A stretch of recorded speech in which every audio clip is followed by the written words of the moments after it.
he escuchado con mucha atención los distintos posicionamientos y como dije al principio, pues era algo previsible. Tenemos visiones diferentes respecto de ciertos valores, de ciertos principios, de ciertas actitudes y tenemos también principios distintos respecto de nuestras propias ideologías, así es que queda claro que pues que no hay consenso y que además es muy respetable la diversidad que hay en este poder, en este Senado.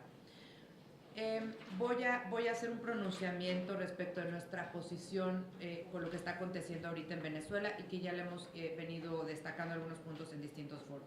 Venezuela está hoy en un estado crítico, está en un estado de tensiones escaladas y sí requiere, creo yo, un posicionamiento claro. Y cuando se habla en algún momento, alguna senadora o senador dijo hay que respetar al pueblo, creo que fue Citlali, hay que respetar al pueblo venezolano. Sin duda hay que respetar al pueblo venezolano, pero no se nos olvide que el pueblo venezolano no es maduro. Y el pueblo venezolano es diverso y el pueblo venezolano ha llevado una lucha en favor de los derechos humanos, de las libertades, de la democracia, que ya lleva muchos meses, muchos años y que ha venido escalando. La Venezuela de hoy día no es la Venezuela de hace 6 meses ni la de hace un año. Y por eso creo que la reacción y el posicionamiento tiene que ser evolutivo, como por cierto reconozco que ha sido el de la Cancillería mexicana. No es lo mismo lo que han dicho hoy o ayer que lo que decían hace una semana. Nicolás Maduro y su gobierno han venido violando sistemáticamente los derechos humanos. Eso yo creo que es algo que queda claro. Y las convenciones internacionales en materia democrática y en materia de derechos humanos, sobre todo la que tenemos a nivel hemisférico. También queda claro que hay un rompimiento del orden constitucional en Venezuela y creo que eso se ha pronunciado en demasía, se pronunció muchas veces por el Grupo de Lima, pero se pronunció en demasía en distintos foros internacionales y eso es lo que nos tiene hoy atestiguando esta crisis en Venezuela. Nosotros también destacamos nuestro reconocimiento a la Asamblea Nacional como un poder democráticamente electo en ese país y nosotros como asambleístas, nosotros como legislativo, creo que es muy importante que también le demos un respaldo. Hablaban de la diplomacia interparlamentaria, creo que eso también es significativo, que nosotros reconozcamos que hay un poder democráticamente electo que se llama Asamblea Nacional en Venezuela. Y yo lo que haría es un llamado respetuoso al gobierno federal, a la Secretaría de Relaciones Exteriores, con varios elementos. Uno, a que apoye la celebración de elecciones libres y democráticas en Venezuela. Creo que ese es un punto de partida muy importante. Los tiempos definitivamente pues están apremiando, pero ya tampoco considero que debamos nosotros de poner un día, 8 días o 5 días o 4 días o 24 horas, pero sí es un hecho que debemos de apoyar como país la celebración de elecciones libres y democráticas en Venezuela. Es una atribución de los venezolanos, pero simplemente celebrar que hayan elecciones libres y democráticas. Nosotros en México tuvimos elecciones libres y democráticas y lo celebramos y lo respetamos tanto a nivel doméstico como a nivel internacional. Otro punto importante de este llamado respetuoso a relaciones exteriores es que se otorgue asistencia humanitaria urgente, sobre todo de carácter médico y de carácter alimentario.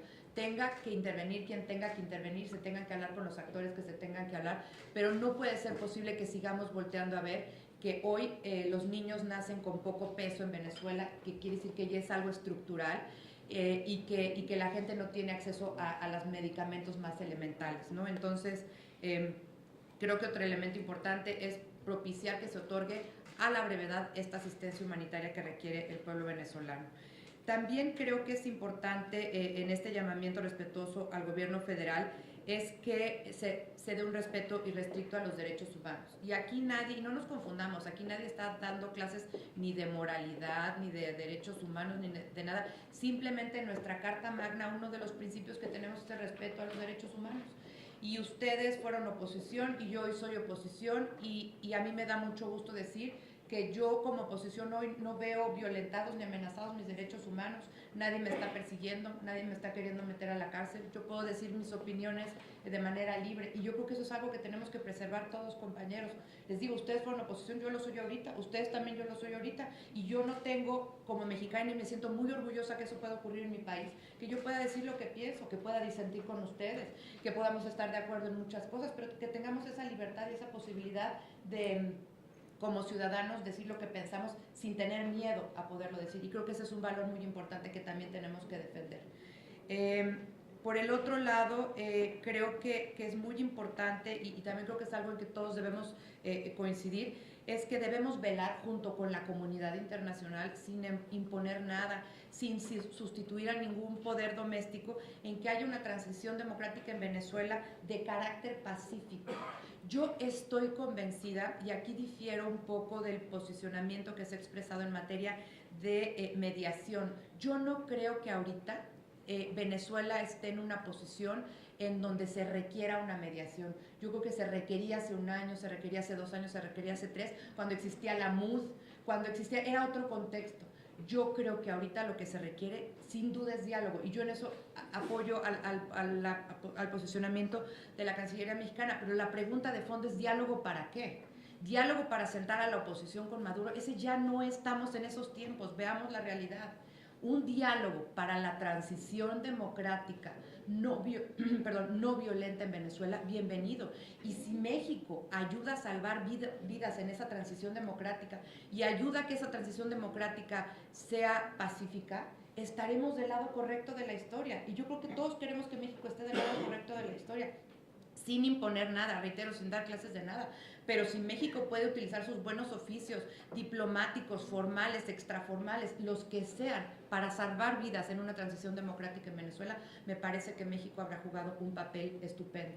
Y yo espero que ese es el papel que juegue la Cancillería mexicana, y confío en él. La verdad es que esta situación en Venezuela es bien fácil verlo de manera maniquea, es bien fácil simplificar, es un tema muy complejo que, reitero, lleva muchos años gestándose, que hoy no se encuentra en la misma situación que se encontraba ayer. Ahorita en lo que estamos aquí sentados, Guaidó acaba de hacer una denuncia de que entraron policías a su casa y que teme por su vida y por la de la familia. Estamos viendo hora por hora cómo se están desenvolviendo los hechos. Lo que sí creo es que esta situación debe de ser analizada en toda su complejidad, debe de haber altura de miras, no tenemos por qué sacrificar nuestros principios de política exterior. Yo soy una convencida de que la política exterior debe ser una política de Estado y que debemos defender todos y cada uno de nuestros principios, pero es cierto que también entre nuestros principios está todo lo que hemos dicho: democracia, derechos humanos, el velar por los derechos humanos de la niñez. Y entonces yo creo que no nos podemos hacer a un lado de esa responsabilidad, y México tiene esa responsabilidad. A ver, México es un país con voz muy prestigiada en la comunidad internacional, que ha jugado papeles centrales en la solución de conflictos de América Latina y el Caribe, respetando sus principios.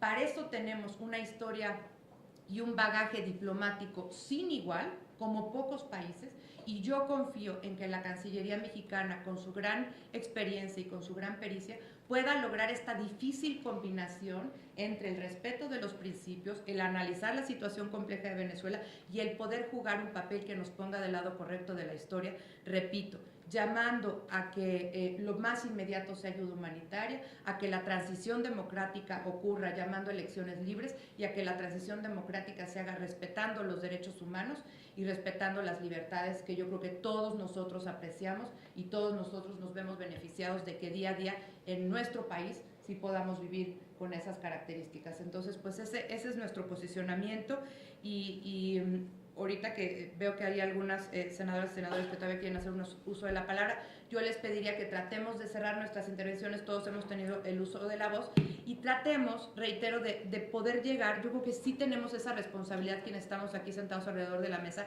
de poder llegar a ciertos mínimos. Y vamos a destacar que tuvimos una discusión rica, que no estamos de acuerdo en muchas cosas, que no hay unanimidad, que hay distintas visiones, pero que quizá podemos acordar en 3 cosas como mínimos, pues que a todos nos hagan sentir que estamos dejando de menos un posicionamiento por parte del Senado de la República, y que no estamos dejando un vacío en una circunstancia tan relevante para el hemisferio, para la paz y la seguridad internacionales. Muchas gracias.